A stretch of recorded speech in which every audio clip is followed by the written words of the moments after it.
Assalamualaikum warahmatullahi wabarakatuh.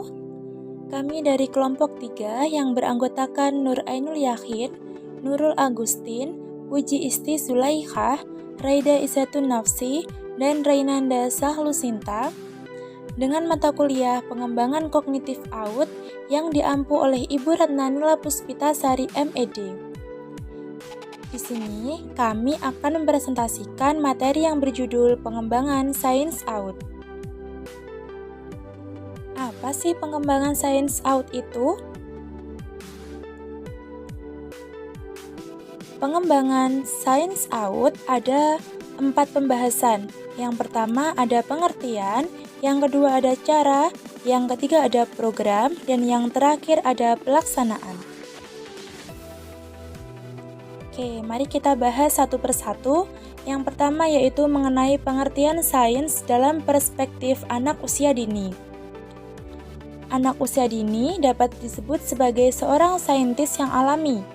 Anak memiliki keterkaitan terhadap sesuatu, bertanya-tanya tentang sesuatu, dan suka mencoba-coba sesuatu untuk memenuhi rasa ingin tahunya. Sehingga sains dapat dikatakan sebagai bidang ilmu yang mengkaji tentang fenomena-fenomena alam yang terjadi pada kehidupan manusia. Sains ini bersifat universal atau menyeluruh tentang alam, sehingga harus diberikan kepada setiap individu sejak usia dini.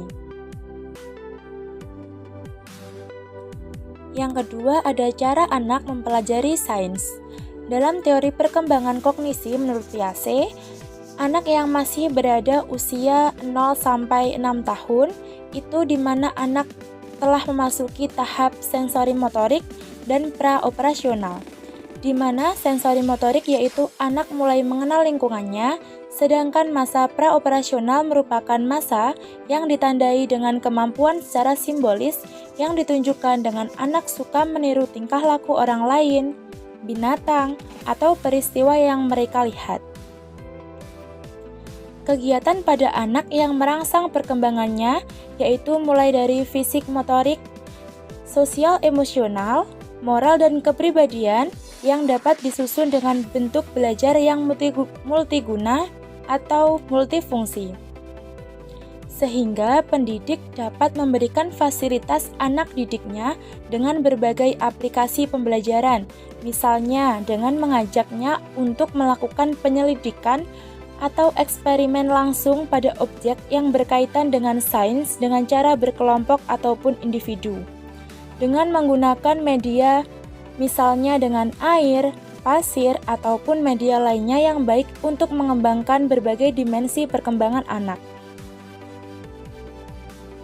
Nah, di sini ada beberapa tahapan tentang kegiatan berpikir kritis dan kreatif yang harus dilampaui oleh anak usia dini. Yang pertama ada observasi dasar, yang kedua yaitu mengandaikan atau mengasumsi, selanjutnya menemukan kemungkinan-kemungkinan atau memprediksi, dapat menemukan masalah, memperkirakan penyebab, membuat keputusan, dan yang terakhir yaitu melaksanakan hasil kesepakatan. Selanjutnya yaitu kita akan membahas tentang program pembelajaran sains berbasis alam pada anak usia dini. Yang pertama yaitu dengan menggunakan pendekatan pedosentris. Apa sih pedosentris itu? Pedosentris yaitu cara memandang kegiatan pembelajaran yang bertumpu atau mengacu dari kesanggupan, kemampuan sebagai individu yang belajar secara aktif. Yang kedua yaitu pendekatan child-centered. Pada pendekatan ini menggunakan sudut pandang kegiatan pembelajaran yang berdasarkan aktivitas yang dilakukan oleh anak didik, sehingga pendidik ataupun guru harus mendesain situasi dan fasilitas belajar yang mendukung anak untuk mengeksplorasi pengetahuan yang mereka miliki. Selanjutnya, menggunakan pendekatan penemuan. Pendekatan ini dilakukan dengan cara memusatkan kemampuan anak dalam menemukan berbagai aspek pengetahuan, keterampilan, dan nilai-nilai yang melalui berbagai pengalaman. Selanjutnya ada pendekatan proses. Pendekatan ini lebih mengutamakan proses belajar daripada hasil belajar. Proses belajar sebagai pemerolehan dari berbagai ragam pengetahuan, nilai-nilai, dan keterampilan yang telah dicapai anak didik tersebut. Yang kelima, ada pendekatan konkret. Pendekatan ini mengajari anak-anak untuk mempelajari hal-hal yang dapat mereka lihat dan dirasakan secara langsung menggunakan indera mereka. Pendekatan ini dapat menciptakan pembelajaran yang bermakna, serta mereka dapat mempunyai ingatan dalam kurun waktu yang sangat lama. Selanjutnya yang terakhir ada pendekatan tematik. Dalam pendekatan ini, pendidik ataupun guru ataupun orang tua menggunakan berbagai konteks dalam kehidupan anak sehari-harinya, sehingga hal ini dapat memberikan celah ataupun peluang besar untuk mengembangkan proses pembelajaran yang lebih bermakna, utuh, dan terpadu, sehingga mereka tidak mudah bosan dalam pembelajaran satu dengan pembelajaran yang lainnya. Selanjutnya kita akan membahas tentang pelaksanaan pembelajaran sains berbasis alam, khususnya untuk anak usia dini. Ada beberapa tahapan. Yang pertama yaitu ada pembelajaran berkaitan dengan pengenalan bumi dan jagat raya. Kita akan membahas satu persatu. Apa sih pengenalan yang berkaitan dengan bumi dan jagat raya itu? Dalam pembelajaran ini kita akan membahas mengenai bebatuan, mineral, atau biasa yang disebut dengan air, cuaca, tata surya, dan perubahan suhu suatu tempat. Sebagai contohnya, kita dapat menerapkan kepada anak didik kita misalnya dengan mengidentifikasi berbagai jenis bebatuan dan mineral. Kemudian kita mengajaknya untuk mengelompokkan berdasarkan warna atau ukurannya. Setelah itu, mereka dapat mengetahui keterampilan yang mereka miliki dengan cara mengajaknya berkomunikasi. Setelah itu, kita dapat melatih anak untuk menghitung beberapa batuan kecil dengan jari-jarinya.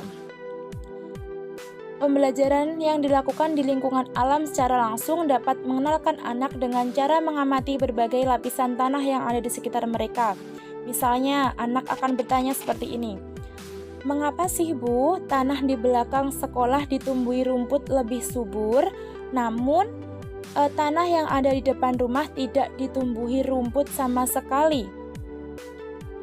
Oleh karena itu, kita sebagai pendidik dapat belajarkan mengenai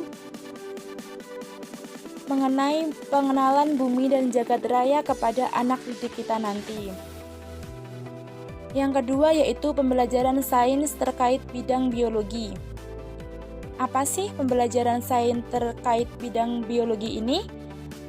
Oke, pembahasan dalam bidang biologi yaitu mengenai makhluk hidup, makhluk tak hidup, tumbuhan, perubahan organisme, dan kekuatan suatu perasaan, misalnya sakit, luka, haus, kering, dan lain sebagainya.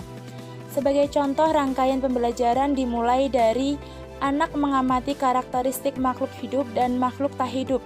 Lalu, anak tersebut akan mengelompokkan mana makhluk yang hidup dan mana yang tidak hidup.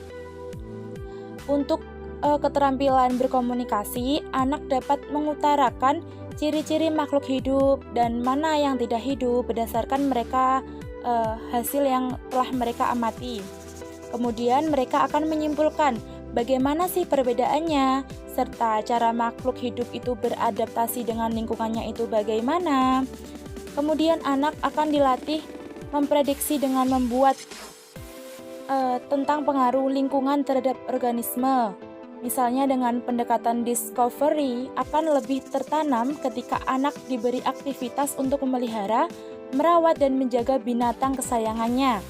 Dengan kegiatan ini, anak akan dapat mengeksplorasi dan menemukan karakteristik dari binatang yang dikenalnya menjadi lebih tinggi intensitasnya. Selanjutnya, pembelajaran sains terkait dengan pengenalan konsep fisika dan kimia. Langsung saja, konsep pembelajaran fisika kimia yaitu mencakup warna, ukuran, kekerasan, hangat atau dingin, suara, wujud benda, dan perubahan materi objek lainnya.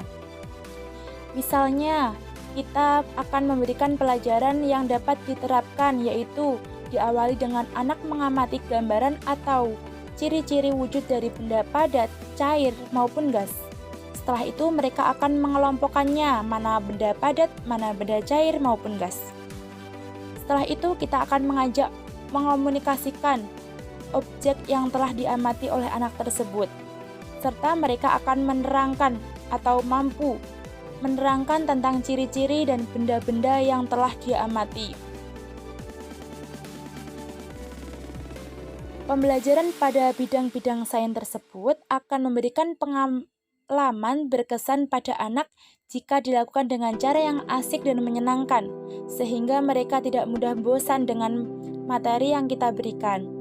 Anak tersebut akan antusias dalam menerima pembelajaran serta akan berkonsentrasi penuh dengan menerima materi tersebut. Perlu diperhatikan pula untuk alokasi waktu belajar yang akan digunakan setiap hari, sehingga tadi yang kami katakan bahwa anak tidak akan merasa bosan ketika menerima materi satu dengan materi yang lainnya. Oke, cukup sekian presentasi dari kami. Apabila ada salah kata, kami mohon maaf. Sekian, wabillahi taufik walhidayah, walido walinayah. Wassalamualaikum warahmatullahi wabarakatuh.